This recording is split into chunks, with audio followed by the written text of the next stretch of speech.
Welcome to the VIP MasterClass series. I'm Josh Wright, and today's episode comes from Lorenzo in Italy. And he says, my problem is, I would ask you if you could make a video on the list transcription of the waltz from Faust by Charles Gounod, bar 13 to after the octaves fall of the introduction. So I'll show you that in a minute.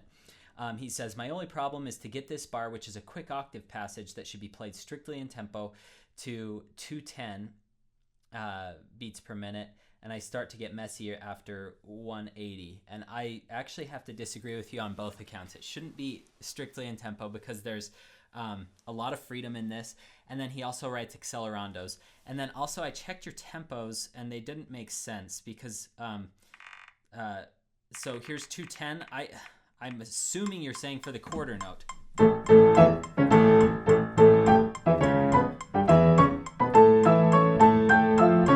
But that needs to get going faster. Okay, so we'll go over that.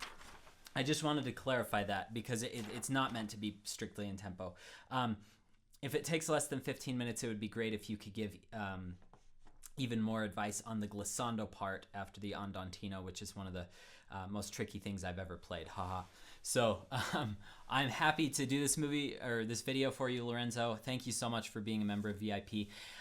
For all of you who aren't working on the list, Faust, which probably is not many of you, it's not a terribly common piece. It is a wonderful piece, though. It's very long. My sister-in-law just gave her last master's recital.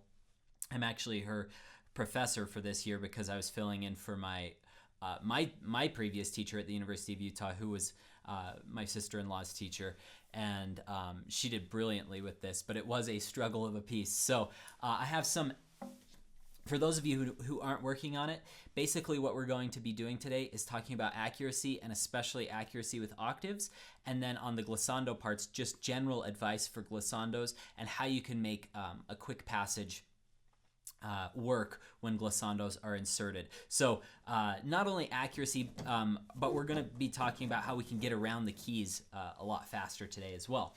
So let me just play through this under tempo. I don't play this, but I've taught it all of the last 2 semesters, so I'm very familiar with it. So I'm going to go a little slower. So I'm guessing this is about where you wanted me to start, Lorenzo, because bar 13 was right in the middle of a phrase. So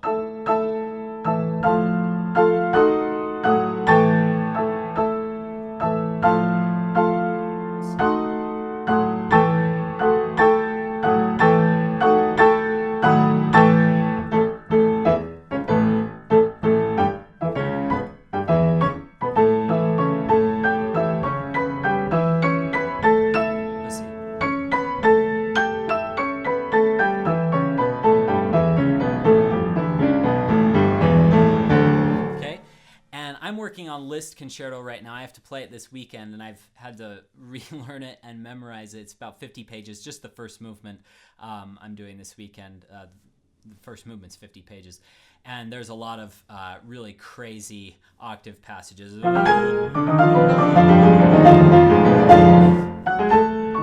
Okay, I'm still working on them. So this advice applies to all of us, no matter what level, whether you're just starting with octaves. The first thing that I want to talk about is free hands.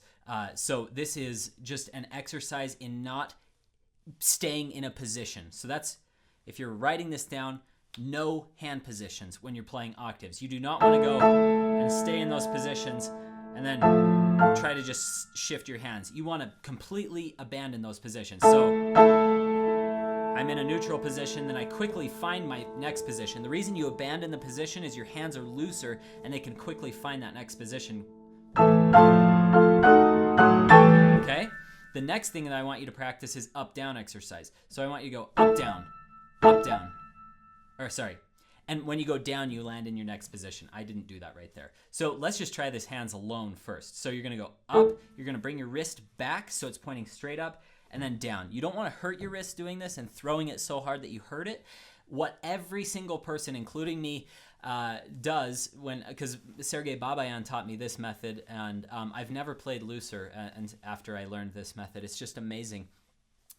The thing that we all do is we play up really fast, and and then we come down slowly. So that's the next thing. And you can watch my video on YouTube. It's free. It's called Octaves Techniques for a little more advice on that. But basically, up, down, and see how I got down into my next position?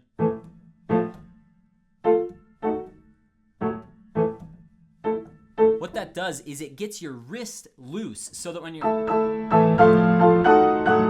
See, there was no issues with accuracy right there, even amidst all those left-hand jumps. I wasn't focusing that time. All right, here we go. I keep thinking it's up there. One more time.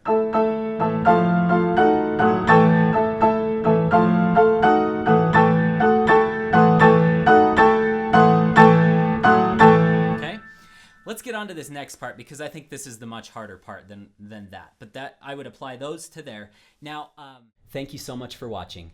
I've listed 2 links in the description below. One of them is to download this full video that you've just watched the sample for. The other is to view the entire library of VIP MasterClass series videos.